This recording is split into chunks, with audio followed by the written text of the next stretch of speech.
dificuldades, aflições.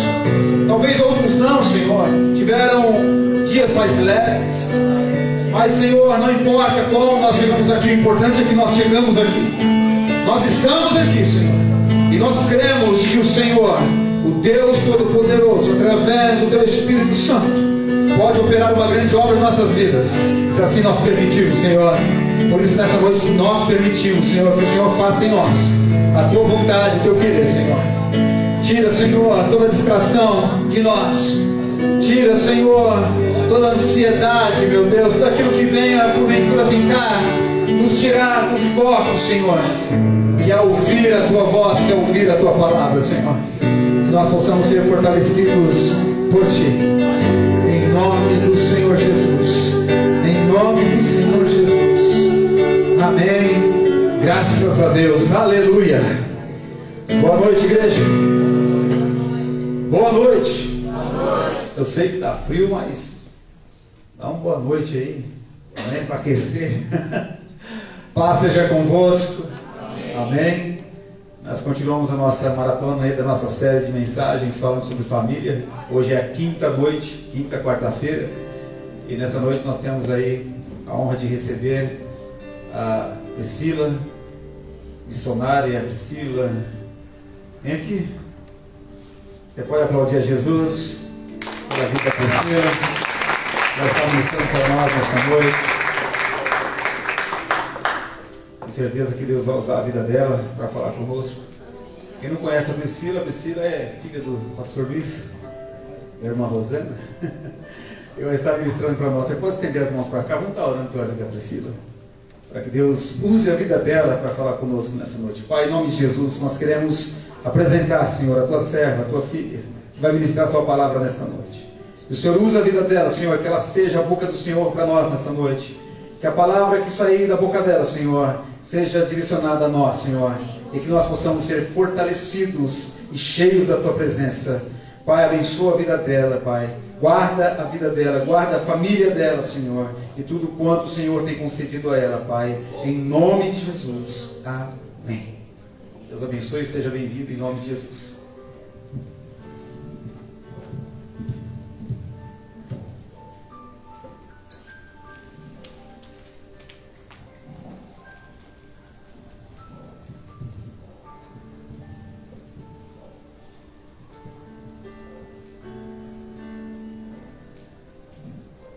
A paz do Senhor, igreja. A paz do Senhor, igreja. Amém. Amém. Glória a Deus. Estou muito feliz de estar aqui com vocês, conhecendo um pouquinho mais do corpo de Cristo aqui nessa cidade. O pastor Éder já me apresentou, sou filha do pastor Luiz. Acredito que a maioria que já me conhece, né? Me sinto muito honrada de estar aqui, viu, pastor? Obrigada, me sinto honrada mesmo. E com muito temor subo aqui nesse púlpito para poder compartilhar com vocês um pouquinho do que Deus tem falado ao meu coração. Amém? Pode se assentar? Peço que você abra sua Bíblia no Evangelho de João, capítulo 11.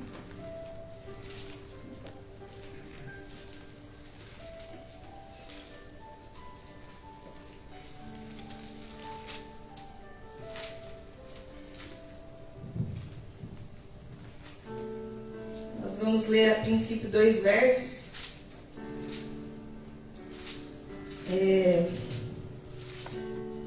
Verso 3, que diz assim: Mandaram, pois, as irmãs de Lázaro dizer a Jesus: Senhor, está enfermo aquele a quem amas. E eu queria pedir para você ir lá no final, no verso 40 do mesmo capítulo. Diz assim: E respondeu-lhe Jesus: Não te disse eu que, se creres, verás a glória de Deus? Amém? Vocês estão trabalhando em cima desse tema, minha família no altar de Deus. E quando o pastor Éder me chamou, eu já fiquei pensando e pedindo a Deus ali para falar comigo sobre algo relacionado com o tema. E Deus falou muito comigo nessa passagem aqui de João capítulo 11. E vocês já foram ministrados, né, nas últimas semanas aqui com alguns pregadores. Eu acompanhei inclusive algumas pregações. E todos nós entendemos a importância de estarmos no altar do Senhor. Né? Acho que isso daí já está mais que claro. Todo mundo já sabe a importância, a necessidade de nós colocarmos a nossa família no altar de Deus. E por isso esse tema é tão importante, é tão pertinente. Eu creio que não foi em vão que Deus colocou no coração do pastor Éder. A família é o nosso bem mais precioso. Nós sabemos que é importante que ela esteja no altar do Senhor. Mas eu preciso compartilhar com vocês que mesmo quando nós estamos diante do altar do Senhor, após recebermos Jesus em nossas vidas, após confessarmos a nossa fé nele, convidarmos ele para fazer parte da nossa vida, da nossa família, mesmo assim, nós estamos sujeitos a passar por muitas aflições. Muitas, diversas, inúmeras aflições. E eu tenho certeza, para a gente introduzir aqui, que você provavelmente conhece alguém que foi criado num lar cristão, por exemplo, e em algum momento da vida se perdeu. Eu tenho certeza que você também deve, em algum momento da sua vida, conheceu ou se deparou com algum casal, por exemplo, cristão, e que passou por um divórcio. Ou eu tenho certeza também que em algum momento você já viu uma pessoa que é crente desde criança e luta contra uma doença terrível, talvez por muitos anos. Eu tenho certeza que você também talvez já tenha visto famílias inteiras se acabarem por conta de problemas financeiros graves, terríveis. Amém? Eu tenho certeza que todos aqui conhecem alguma situação assim. E por isso é tão importante a gente falar sobre isso. O altar de Deus é um lugar que nós devemos estar, nós sabemos, mas ele não nos isenta dos problemas. E nós lemos aqui em João capítulo 11, eu quero trazer para vocês um pouco do contexto do Evangelho para que a gente possa aplicar depois na nossa vida. O Evangelho de João, ele foi escrito aproximadamente 50 anos após a ressurreição de Jesus. Então ele foi escrito por João, o apóstolo amado, num momento em que aquela igreja que estava nascendo ali após a ressurreição de Jesus já tinha ouvido muito falar sobre Jesus, já tinha inclusive andado com Jesus, já conhecia Jesus. Então João, ele escreve para essas pessoas com o único objetivo de falar que aquele Jesus é de fato o Filho de Deus. É o Filho que Deus enviou para estar na terra. E por isso João, ele vai relatar cuidadosamente no Evangelho todo pelo menos 7 sermões em que Jesus pregou e 7 grandes sinais miraculosos que Jesus operou. João vai escolher a dedo esses 7 sinais para revelar ali a verdadeira identidade de Jesus, que é ser Filho de Deus. E sobre essa identidade de Jesus, João vai descrever ao longo do Evangelho, a gente vai ver João direcionando essas mensagens para muitas pessoas, para as multidões, mas especificamente para os fariseus e para os judeus, aqueles que ouviram falar de Jesus. E aí nós vamos ver também João dizendo que, além de ser o Filho de Deus, Jesus também é a água da vida, lá em João 4. Jesus também é o pão da vida, em João 6. Jesus também é a luz do mundo, lá em João 8. Jesus também é o bom pastor, lá em João 10. E por fim, Jesus é a ressurreição e a vida. E tudo isso vai levantar entre os fariseus ali, entre aquelas pessoas, uma perseguição contra Jesus. Não foram todos que aceitaram Jesus. Não o reconheceram como o verdadeiro Filho de Deus. E aí nós vamos ver, durante o Evangelho todo, Jesus desafiando, sobrepujando as leis da química, da física, a lei da gravidade, quando ele multiplica os pães, quando ele anda sobre as águas, quando ele transforma a água em vinho. Nós vemos Jesus desafiando todas essas leis. E ao mostrar isso, João está dizendo que somente o Criador dessas coisas poderia fazer isso. E ninguém mais. Somente o próprio Deus. E Jesus é o próprio Deus. E aí quando a gente chega aqui no capítulo 11, nós vamos ver Jesus realizando o seu mais extraordinário sinal, miraculoso até então, que é vencer o último inimigo do homem, que é a morte. E esse episódio aqui, depois, continuando os capítulos, a gente vai ver que vai ser o estopim para que os fariseus continuassem perseguindo Jesus até chegar ao ponto de levá-lo à morte. Então, como nós estamos falando sobre altar, eu queria que, antes da gente aplicar o que nós lemos aqui, nós vamos ler mais alguns versos, a gente precisa entender o que é o altar. O que é esse altar de Deus? E eu gosto muito de buscar no dicionário a definição. Meus irmãos aqui estão comigo, a Júlia e o Felipe, lá da nossa igreja. Eles sabem muito bem como que eu gosto de ministrar. Então, o altar, o que é o altar? Ele é uma espécie de mesa ou estrutura elevada que é destinada a sacrifícios de qualquer religião. Ou seja, ele é um objeto santo e venerável. Qualquer religião pode ter um altar. Ele é um lugar propício para se entregar sacrifícios. E o altar de Deus, todas as vezes que nós vemos a Bíblia falar sobre altar, então imediatamente a gente pode pensar em um lugar santo, um lugar separado para um sacrifício. Um lugar de renúncia, um lugar de entrega. Amém? Quantos estão aqui comigo? Amém. E a primeira vez que a gente vai ver altar na Bíblia vai ser lá em Gênesis 8, quando Noé constrói um altar ao Senhor. E esse altar que Noé constrói, ele constrói depois que ele e a sua família são salvos do dilúvio. Então eles saem da arca e Noé constrói esse altar, e esse é um altar de gratidão. E aí depois, na história, nós vamos ver mais pra frente, em Gênesis 22, Abraão também vai construir um altar a Deus. E quando ele se dispõe em obedecer a Deus e por fé a entregar o seu filho, o filho da promessa Isaac, num altar. Então ali ele levanta um altar de fé. E aí depois, na próxima geração, no seu filho Isaac, em Gênesis 26, nós vemos também Isaac levantando um altar a Deus. Que é quando Isaac estava sendo perseguido pelos filisteus e Deus o livra e ele persevera ali diante do Senhor, então ele levanta um altar de adoração a Deus. Depois nós vemos também Jacó, a próxima geração, filho de Isaac, em Gênesis 28, levantando um altar a Deus. Quando Jacó está fugindo do seu irmão Esaú, em um determinado momento Deus dá uma visão para ele do trono de Deus. E aí naquele momento Jacó levanta uma pedra, derrama azeite sobre aquela pedra, chama aquele lugar de Betel, que significa casa de Deus, e ali Jacó faz um compromisso com Deus. Então ali Jacó está levantando um altar de compromisso.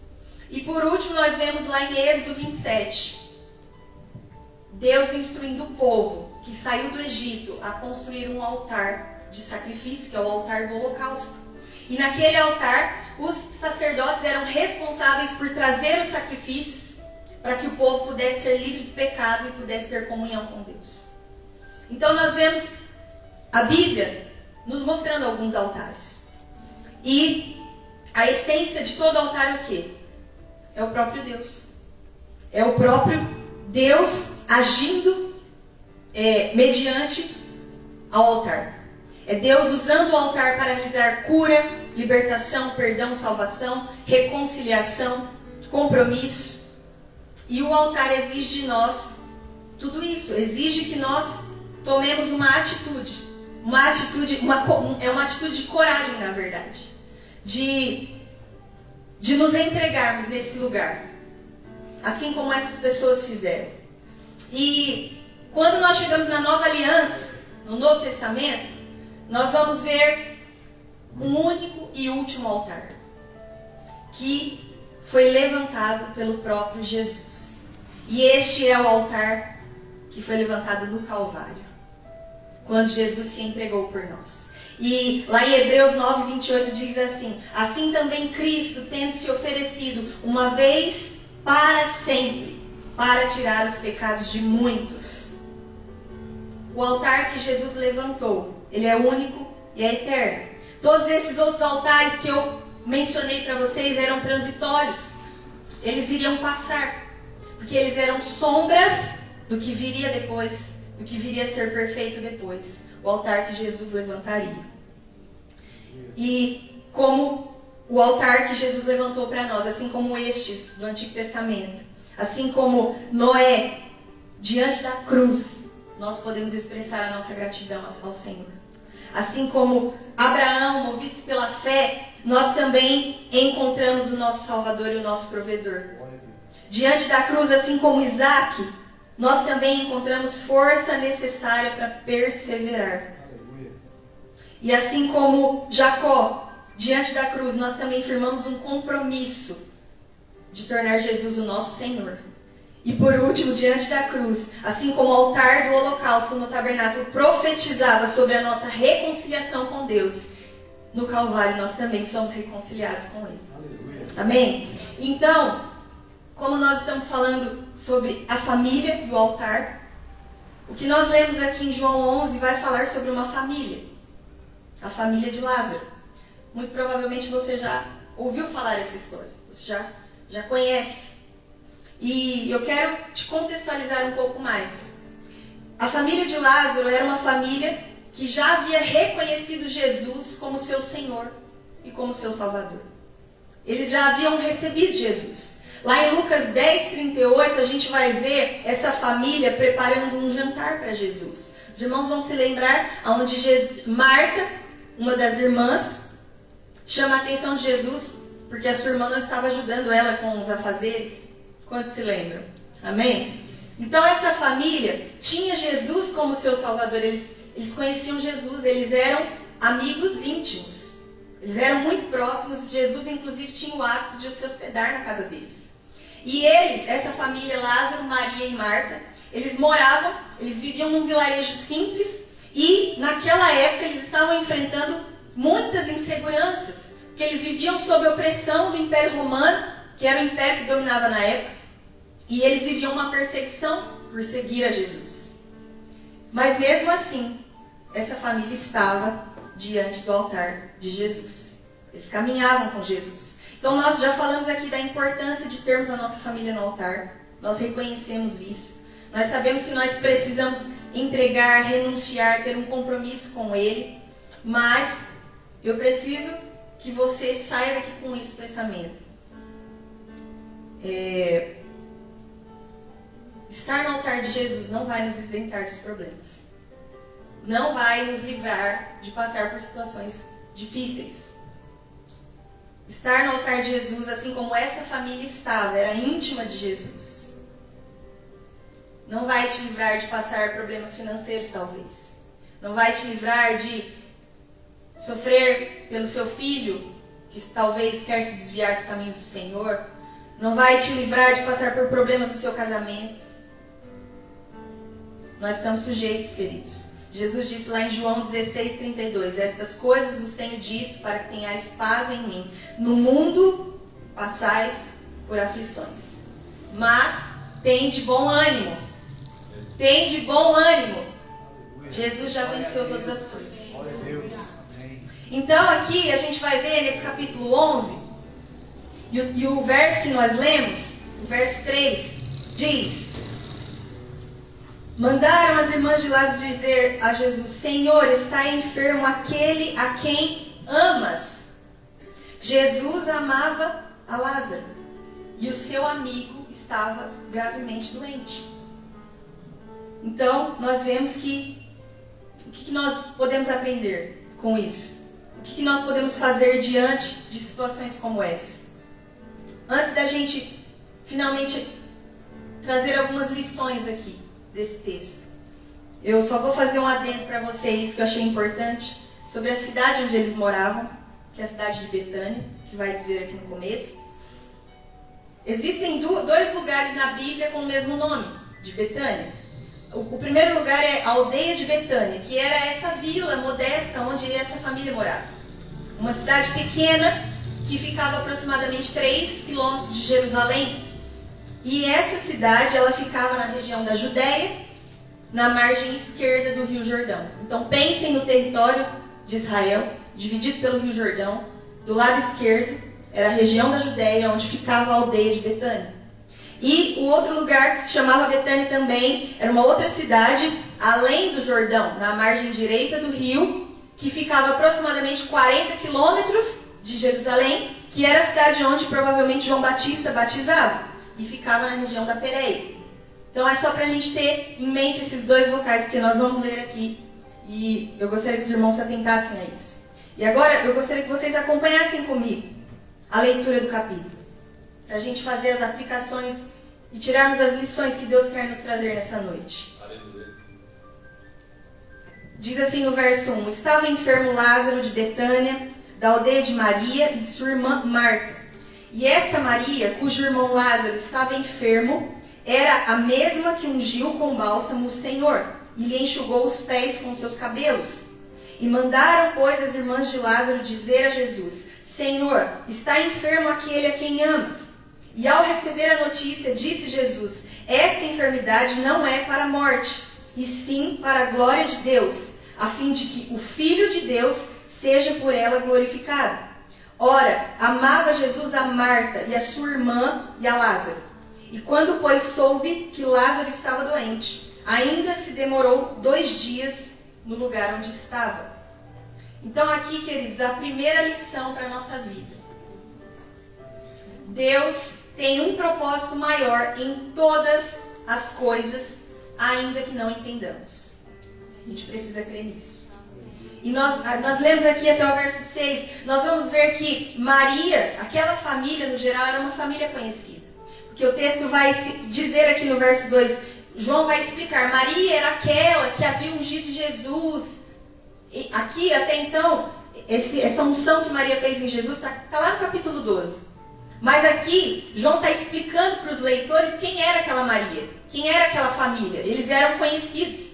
Era para que eles se lembrassem, olha, estava enfermo um Lázaro. Sabe que Lázaro? Aquele, a irmã dele, Maria, que ungiu Jesus, vocês se lembram? Então era uma família conhecida, mesmo porque a aldeia era muito pequena e provavelmente todos conheciam ali. E aí o texto diz que Jesus amava aquela família.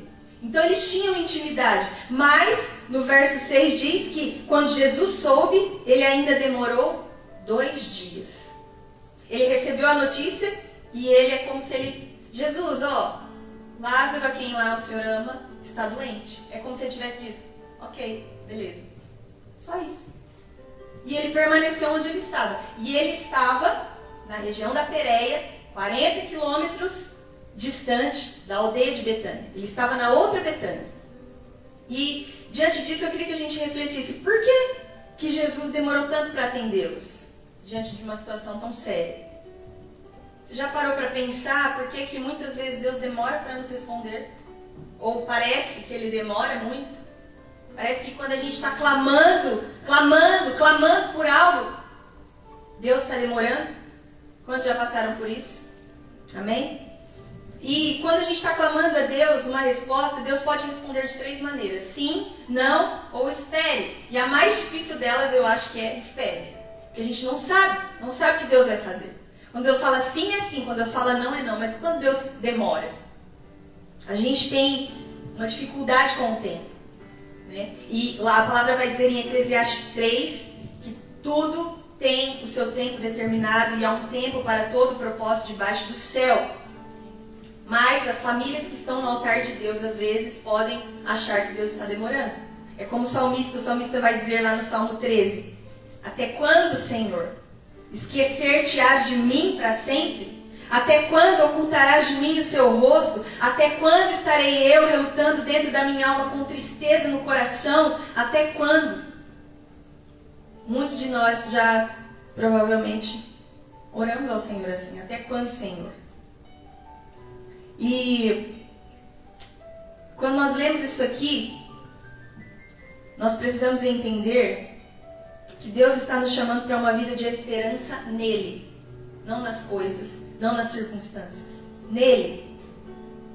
Porque nós sabemos que a nossa vida está nas suas mãos. É como Paulo diz lá em Romanos 8, 28, sabemos que todas as coisas cooperam para o bem daqueles que amam a Deus e que são chamados segundo o seu propósito. Então a primeira lição aqui, Deus tem um propósito maior, ainda que a gente não entenda.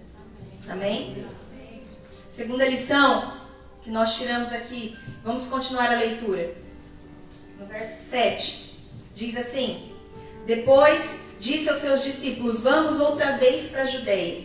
E disseram-lhe os discípulos: Mestre, ainda agora os judeus procuravam apedrejar-te e voltas para lá? E respondeu Jesus: Não são 12 as horas do dia? Se alguém andar de dia, não tropeça, porque vê a luz deste mundo. Mas se andar de noite, tropeça, porque nele não há luz.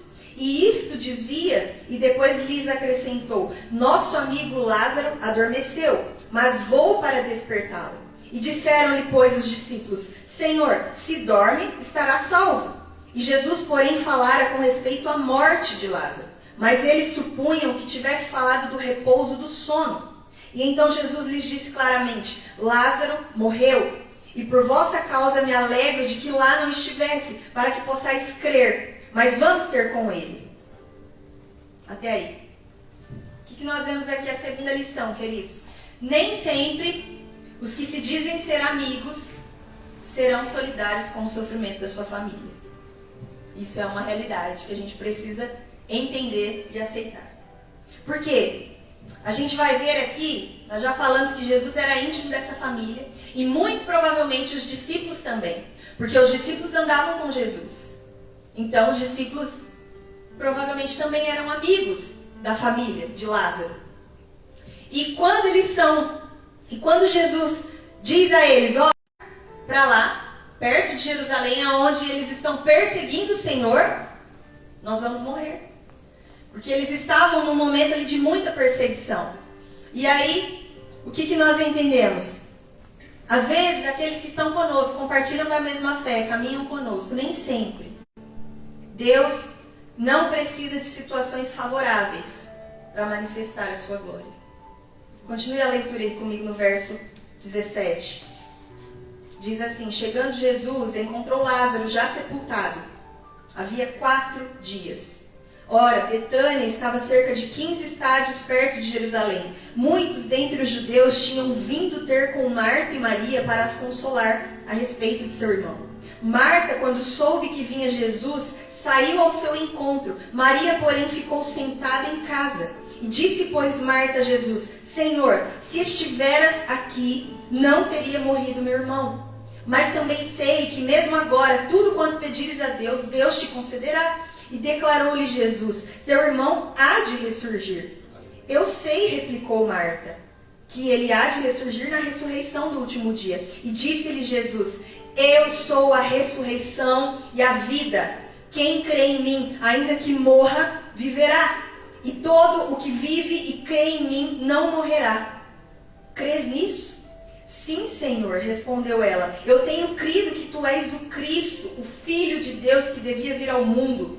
E tendo dito isso, retirou-se e chamou Maria, sua irmã, e lhe disse em particular: O mestre chama você. E ela, ouvindo isso, levantou-se depressa e foi ter com ele, pois Jesus ainda não tinha entrado na aldeia, mas permanecia onde Marta se avistara com ele. E os judeus que estavam com Maria em casa e as consolava, vendo-a levantar-se depressa e sair, seguiram-na, supondo que ela ia ao túmulo para chorar. E quando Maria chegou ao lugar onde estava Jesus, ao vê-lo, lançou-se-lhes aos pés, dizendo: Senhor, se estiveras aqui, meu irmão não teria morrido.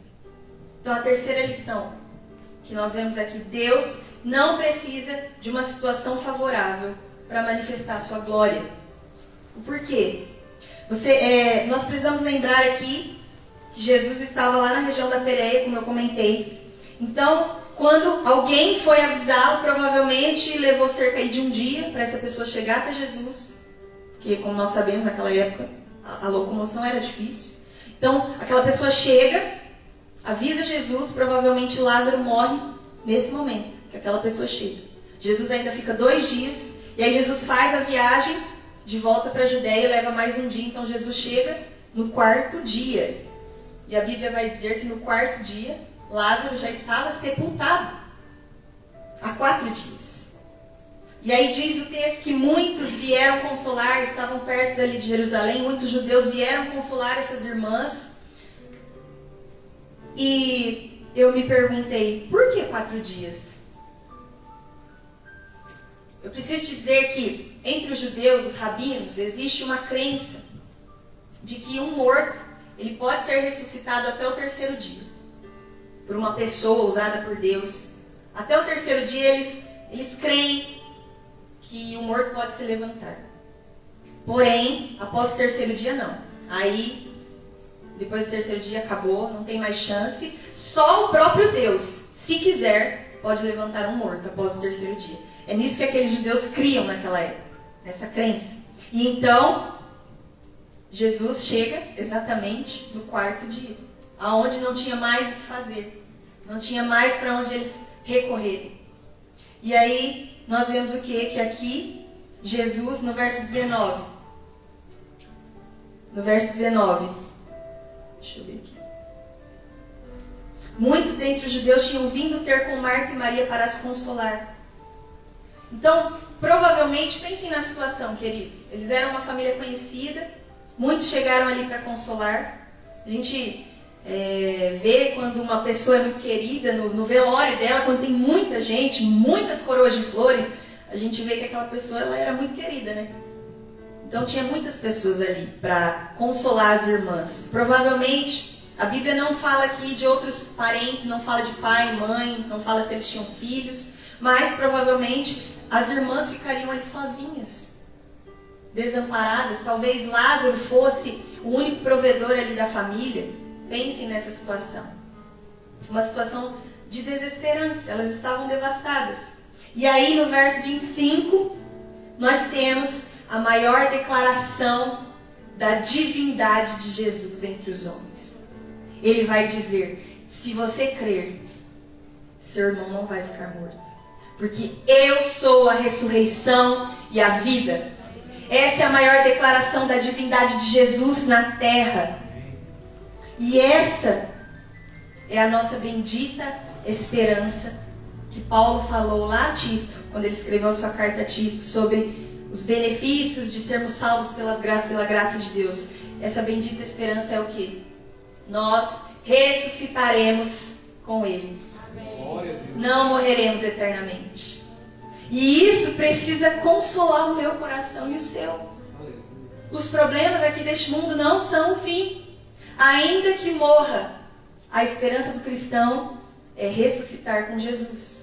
1 Tessalonicenses 4,16 vai dizer: porquanto o Senhor mesmo, dada a sua palavra de ordem, ouvida a voz do arcanjo e ressoada a trombeta de Deus, descerá dos céus, e os mortos em Cristo ressuscitarão primeiro, e depois nós, os vivos, os que ficarmos, seremos arrebatados juntamente com Ele entre as nuvens para o encontro do Senhor nos ares, e assim estaremos para sempre com o Senhor. Aleluia! Essa tem que ser a minha e a sua bendita esperança, queridos. Ainda que tudo pareça que está desmoronando na sua vida e na sua família, há uma esperança. E aí no verso 32, o último aí que nós lemos, diz: Maria, quando chegou a Jesus, lançou-se-lhes aos pés e disse a mesma coisa que Marta disse: Senhor, se o Senhor estivesse aqui, meu irmão não teria morrido. E é óbvio, porque a morte não resiste diante do dono da vida. Elas já sabiam disso. Elas sabiam que se o Senhor, o dono da vida, estivesse ali, Lázaro não teria morrido. E então é por isso que as duas, elas falam a mesma coisa. Provavelmente elas comentaram entre elas: se o Senhor estivesse aqui, Ele teria feito alguma coisa. Então, vamos pensar, quantas vezes nós também, diante das circunstâncias extremas, nós chegamos diante do Senhor e falamos: Deus, se o Senhor tivesse intervido, isso não teria acontecido. Deus, se o Senhor tivesse olhado para o meu problema, quando eu estava clamando, meu filho não teria se perdido nas drogas. Deus, se o Senhor tivesse olhado para mim, meu marido não teria ido embora. Deus, se o Senhor tivesse olhado para mim, eu não teria perdido meu emprego. Deus, se o Senhor tivesse entrado na situação, minha família não teria se perdido. Quantas vezes nós também nos lançamos diante do Senhor, porque nós sabemos que Ele pode, assim como essas irmãs fizeram. E um exemplo que me veio ao meu coração, não tem como, os irmãos aqui sabem, no final de 2020, em dezembro, eu e minha família passamos por uma situação muito difícil. Vocês sabem, a nossa loja, a casa do meu pai, a loja, foi inundada por uma enchente. E ali nós perdemos praticamente tudo. E os meus pais ficaram, acho que mais de 6 meses sem ter um local certo para morar. Nós ficamos quase 6 meses sem ter um local para trabalhar. Toda aquela situação, queridos, quando eu cheguei no dia ali para socorrer a minha mãe, quando eu vi toda aquela cena de tragédia, a primeira coisa que veio na mente: Senhor, se o Senhor tivesse aqui quando a chuva começou, isso daqui não teria acontecido. Eu me lancei diante do Senhor e eu falei a mesma coisa que Marta e Maria falaram para ele: Senhor, se o Senhor tivesse chegado antes, um pouco antes, essa tragédia não teria acontecido. E aí, ao mesmo tempo, o Espírito Santo, ao mesmo tempo, já falou no meu coração: mas por que não com vocês? Acaso vocês são melhores que alguém? Poderia acontecer com o seu vizinho, então? E na mesma hora eu entendi: Deus tem um propósito maior. Mas no momento que nós estamos num furacão difícil, né? E nós vamos ver na Bíblia, queridos, que Deus nos dá alguns exemplos de quando Ele manifestou a sua glória em situações de caos, em situações terríveis como essa aqui que nós lemos. Quando a glória do Senhor se revelou ao povo na saída do Egito, por exemplo, eles estavam cercados pelo exército do Egito. E eles estavam diante de um mar intransponível. E a glória do Senhor se revelou quando o mar se abriu. Quando a glória do Senhor se revelou diante de Nabucodonosor e a Babilônia, Sadraque, Mesaque e Abednego estavam na fornalha. A glória do Senhor se revelou ali. Quando a glória do Senhor se revelou outra vez na Babilônia, Daniel estava na cova dos leões. Quando a glória do Senhor se revelou a Jó, ele já tinha passado pelas piores dores que um ser humano pode passar. A glória do Senhor se manifesta em meio ao caos. A glória do Senhor se manifesta numa situação extrema. Quando não há mais saída, é um motivo para Deus revelar a sua glória.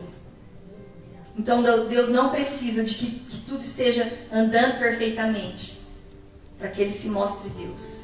Mas é exatamente no caos, é exatamente na situação difícil que a glória dele vai se manifestar. A quarta lição, queridos: Jesus sente a nossa dor. Continue comigo aí no verso 33. Jesus, vendo-a chorar, e bem assim os judeus que a acompanhavam, agitou-se no espírito e comoveu-se, e perguntou: onde o sepultastes? E eles lhes responderam: Senhor, vem e vê. E o verso 35: Jesus chorou. E então disseram os judeus: vede quanto o amava. Mas alguns objetaram: não podia ele, que abriu os olhos ao cego, fazer que este não morresse?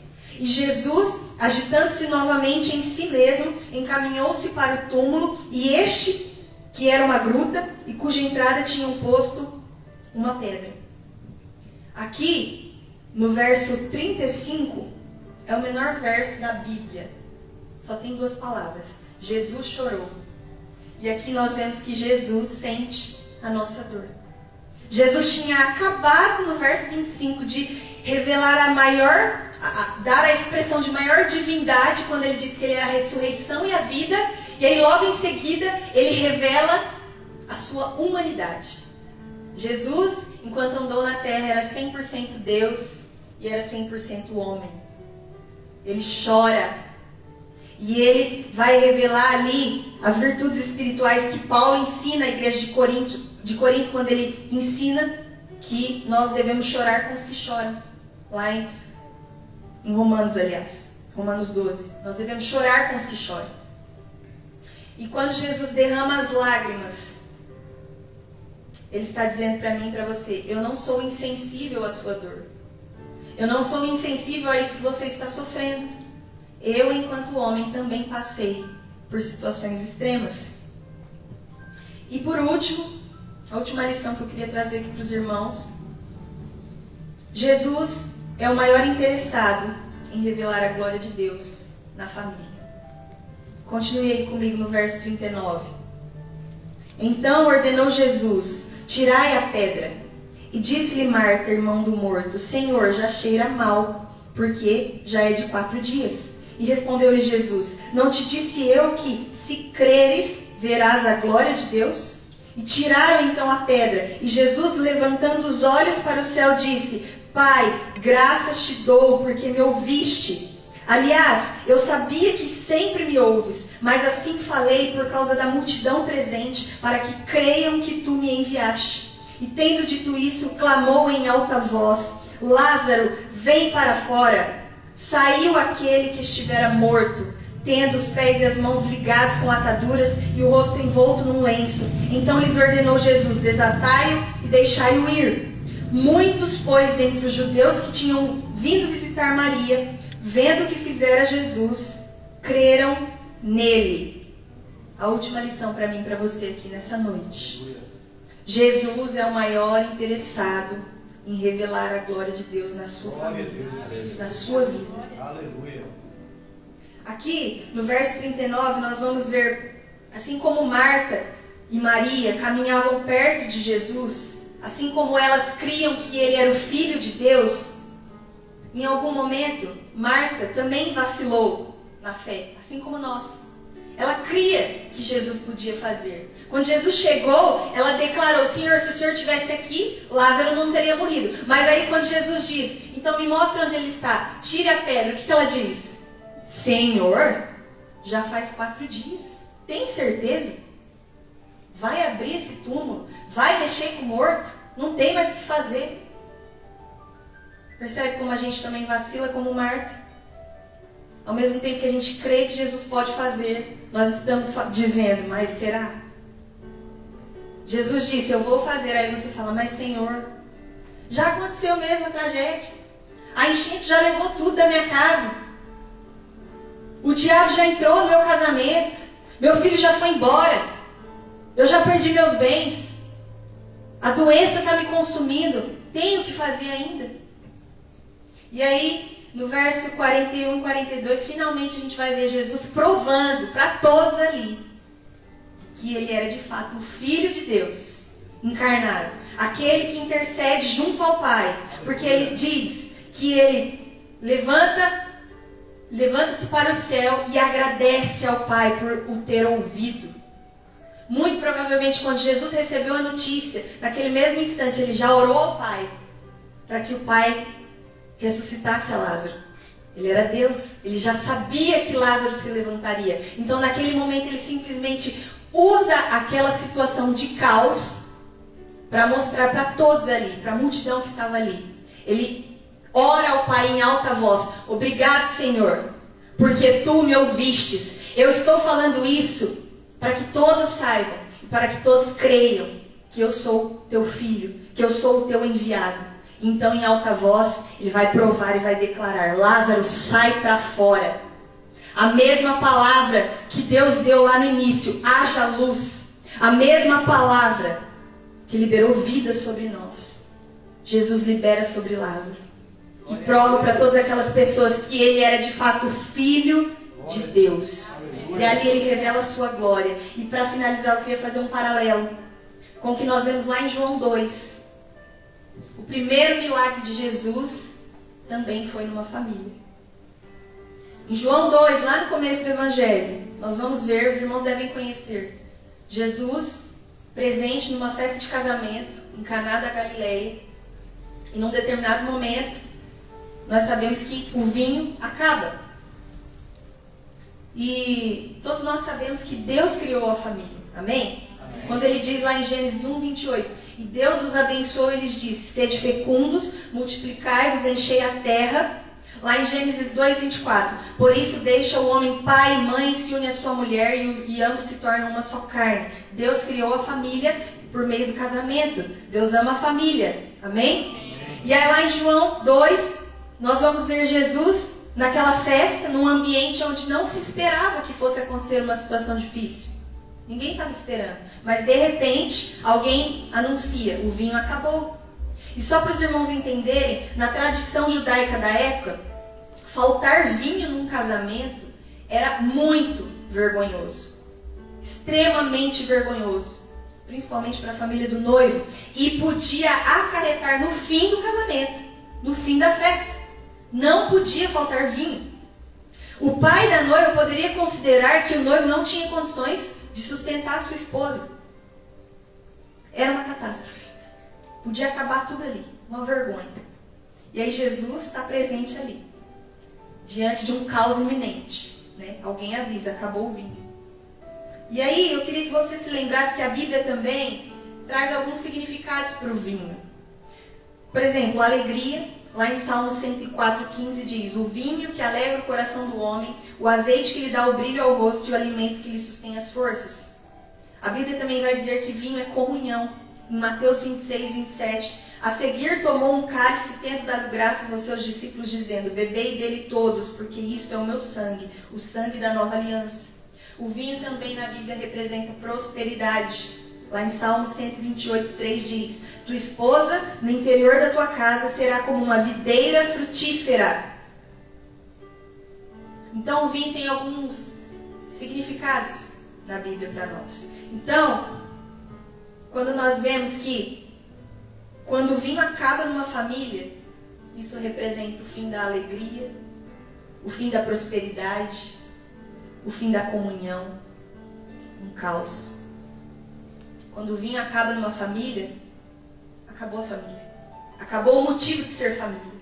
E Jesus está ali naquele momento. Exatamente naquele momento.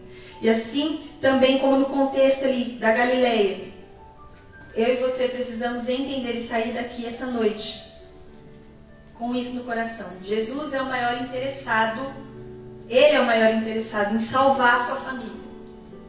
Em tirar a sua família do caos. Em restaurar a sua família, assim como Ele fez lá naquele casamento. Ele é o mais interessado em transformar a tristeza em alegria, em transformar o choro em riso, em transformar a escassez em abundância. Amém? E assim também como esse primeiro milagre de Jesus, João, o discípulo amado, o evangelista, começou o livro dele, o primeiro sinal de Jesus foi numa festa de casamento, no começo de uma família. E João vai terminar o relato sobre os milagres de Jesus também numa família. Curando e levantando, ressuscitando Lázaro. Então, que eu e você possamos entender que Jesus, de fato, é aquele que revela a glória de Deus diante dos problemas, diante do caos, porque não há nada que resista à glória de Deus. Coloque-se de pé. E no final, para finalizar aqui, lá em João 2, no casamento, João 2:11 diz: com este, deu Jesus princípio a seus sinais em Caná da Galileia. Manifestou a sua glória e os seus discípulos creram nele. E aqui no final do capítulo 11 que nós lemos, no verso 45, vai dizer que muitos creram nele. Aleluia. No começo do ministério de Jesus, poucas pessoas ainda criam. Os discípulos creram quando ele entrou com providência no casamento. Aqui no final do ministério, muitos creram. Muitos creram. Eu quero concluir dizendo para você que Deus quer revelar a glória dele na sua família, naquilo que você está passando, na situação mais difícil. Aleluia. Que você possa se lembrar que Jesus ama a família, que Ele tem um propósito maior em tudo isso que você está vivendo, mesmo que pareça que esteja demorando, e que Ele tem poder para realizar aquilo que talvez nós não conseguimos enxergar. Declare hoje que a minha família no altar de Deus levará muitos a crerem na glória do Senhor. Aleluia. Amém? Creia nisso. Que essa palavra entre no seu coração. Que essas lições possam transformar você, sua casa, encher você de ânimo, de coragem para continuar clamando pelos seus. Mesmo que pareça que Jesus está demorando, há um propósito maior. Ele é o maior interessado em salvar você, em salvar sua casa, em trazer de volta o vinho da alegria, porque Ele é o próprio vinho. Glória a Deus. Senhor, nós te louvamos e nós te agradecemos por essa noite. Te agradecemos, Pai, pela oportunidade de estarmos aqui reunidos como igreja. Te agradecemos, Senhor, por tudo que o Senhor falou conosco. Nessa noite, Senhor, eu quero te pedir que cada irmão, irmã, saia daqui, Pai, com essa certeza, Deus, no coração, de que não existe nada, Deus, nenhuma situação contrária, que tenha possibilidade, ó Deus, de diminuir a tua glória. Não existe nada, Senhor, que possa impedi-lo de fazer aquilo que tu queres fazer, Pai. Então que nessa noite, Senhor, cada clamor aqui, que o Senhor conhece, Deus, cada coração derramado diante de Ti, cada família, Deus, que tem se prostrado diante do Teu altar, que tem renunciado, que tem levantado um altar de comunhão contigo, um altar de gratidão a Ti, um altar de adoração a Ti, que cada um aqui, Senhor, persevere, permaneça, na certeza de que no momento do Senhor, a sua glória se levantará, a sua glória será revelada. Aleluia. E aquilo, ó Deus, que talvez pareça perdido, aquela situação, ó Deus, que parece que não tem mais jeito, muitos ainda verão, muitos ainda vão ver, vão olhar para a nossa família e vão dizer: família bendita do Senhor, família que é guardada pelo Senhor, família que revela a glória do Senhor. Muitos ainda crerão, Pai. Nós declaramos nessa noite como igreja, Senhor, cuida das famílias, entra com a Tua providência nas famílias, em nome de Jesus, Deus, aquilo que só Tu podes fazer, Pai. Assim como Maria e Marta disseram: Senhor, se Tu estivesses aqui, meu irmão não teria morrido. Deus, nós também clamamos: Pai, é só o Senhor, não temos outra pessoa para recorrer, Pai. Revela a Tua glória em nosso meio, Jesus. Em nome de Jesus, em nome de Jesus, nós oramos a Ti e Te agradecemos, Pai. Amém e amém. Glória a Deus. Aleluia. Obrigada.